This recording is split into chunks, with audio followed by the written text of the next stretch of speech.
what kind of power sharing should be there to be more effective in responding to the needs of the time. From the framework of right to self-determination of the Bangsamoro, there are two important aspects that we are looking at. One is defining the political status, the political relationship between the national government and the Bangsamoro. And the other one is on the socio-economic and cultural aspect. These two, if you combine, would constitute the meaning of right to self-determination. Let me read to you some definitions just for us to level up on what power sharing is. And we take this from the Peace Accord Matrix. There are three very important things. One is that power sharing means an arrangement where guaranteed positions are allocated to qualified parties in a new government. No?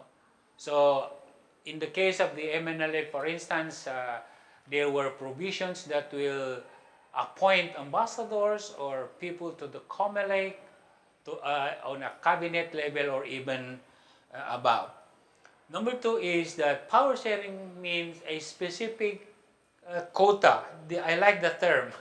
A specific quota of political power in all the three branches of governance. So, how much power in the legislation, how much power in the executive and in the judiciary. And I think that is provided already in both in the 1996 final peace agreement as well as the framework agreement on the Bangsamoro. The other one is a design as a political accommodation to facilitate a transition towards sustainable peace and democracy. So if you combine these three, my feeling is that these three definitions can be applicable in the case of the ongoing peace talks between the MILF and the government in terms of sharing powers. So we are looking here at power sharing in terms of relationship of functions in intergovernmental work. For instance, how much authority is given to the Bangsamoro in terms of running this agency and what are the relationships. So we ask the question, what is going to be the relationship in running the government between the central government and the Bangsamoro? And number two is, what are the principles that will govern this relationship? The third question that we ask is, in case, and this is very important because we had an experience, in case there is a misunderstanding of the interpretation of the agreement, which one will prevail? We are looking at three areas in the power sharing, annexes on power sharing. One is on the reserved powers of the central government.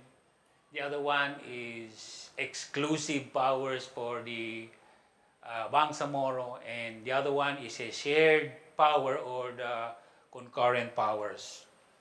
In the framework agreement, there are delineated powers for the central government, and there are also for exclusive powers for the Bangsamoro and the shared or concurrent powers. I would like to mention them.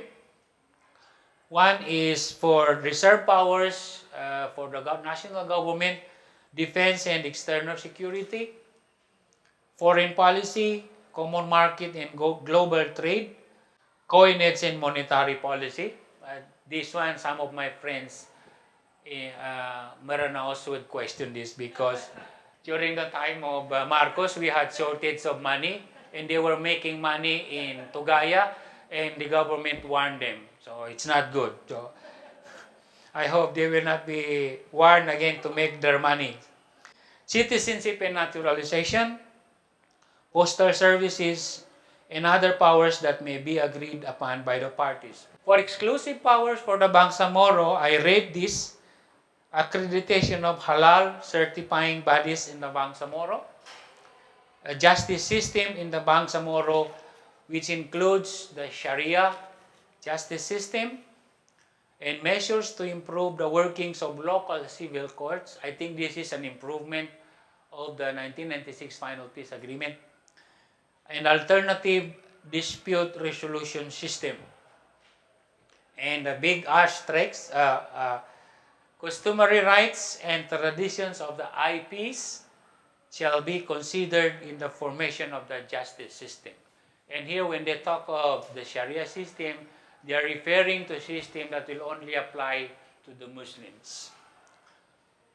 But I think an additional discussion will involve the relationship between the national government and the Bangsamoro, which is asymmetrical.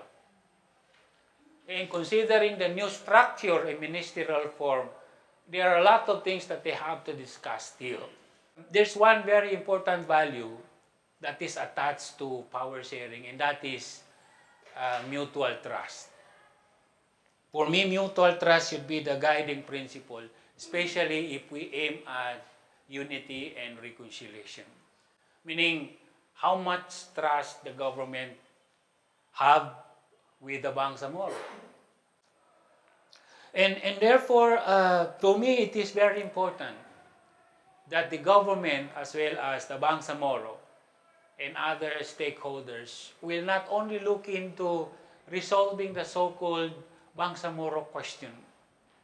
They should go beyond that. They should establish a relationship, mutual relationship, that will lead to national unity and reconciliation. So it's not enough that they say, we are signing an agreement to resolve the so-called Bangsamoro question. It should not end up there.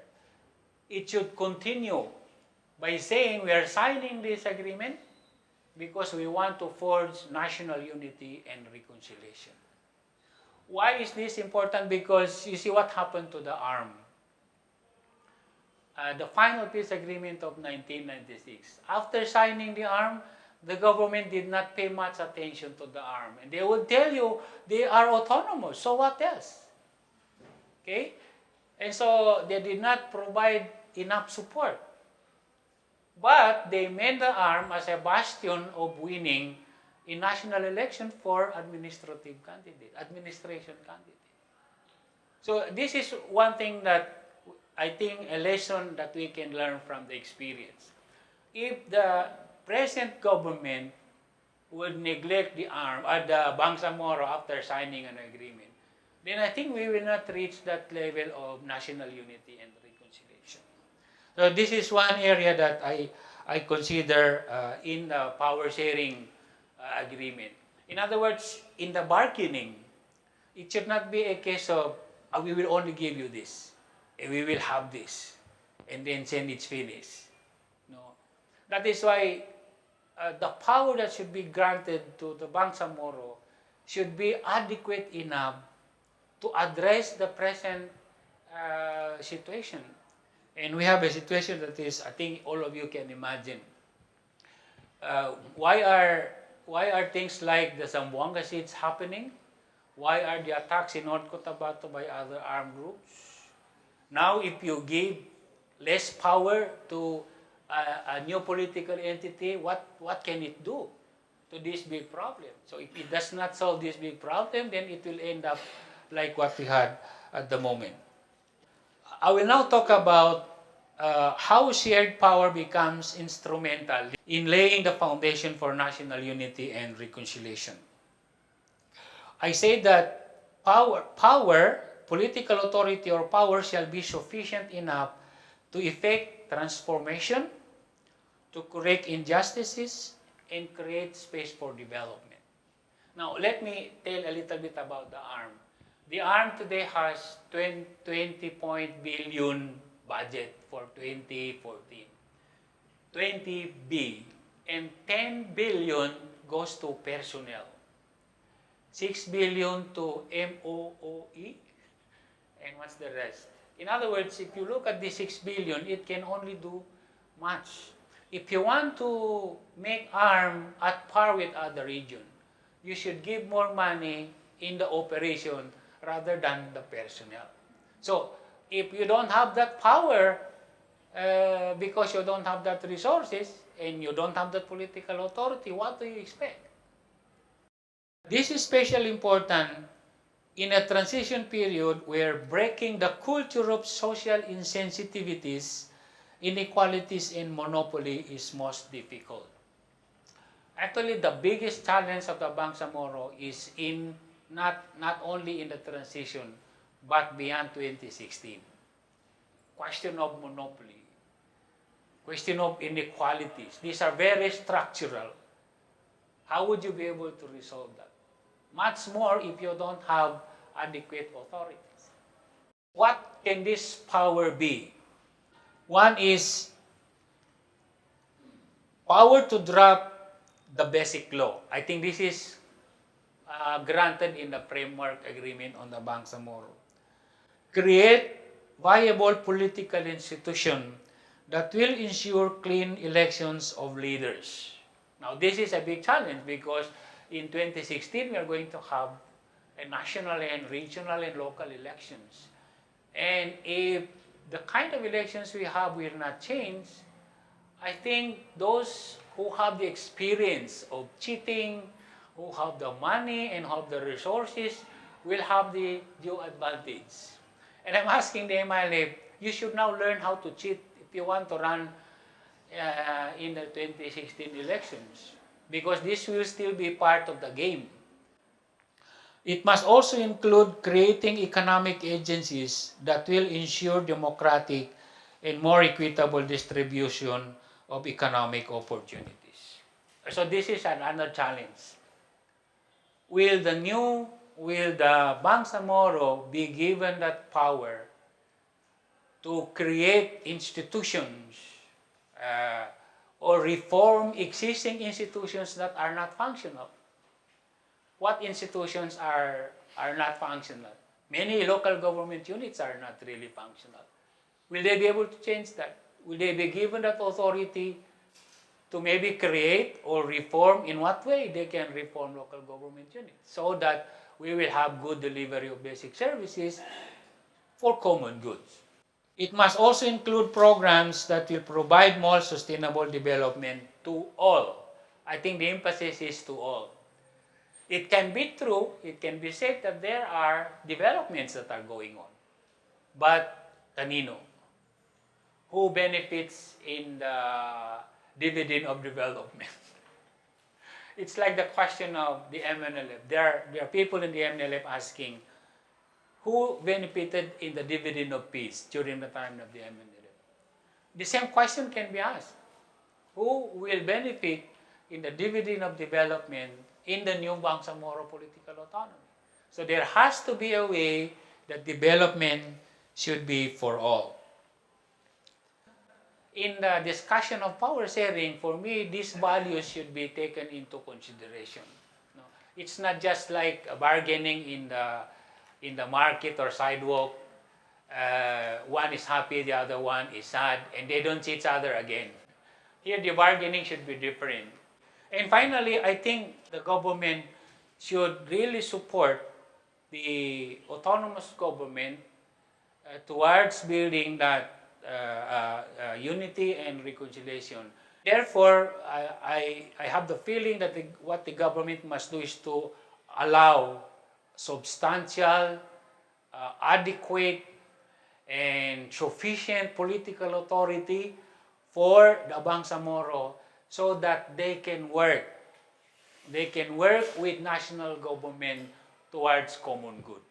For me, this is one key that can be done in the discussion of the Annex on power sharing.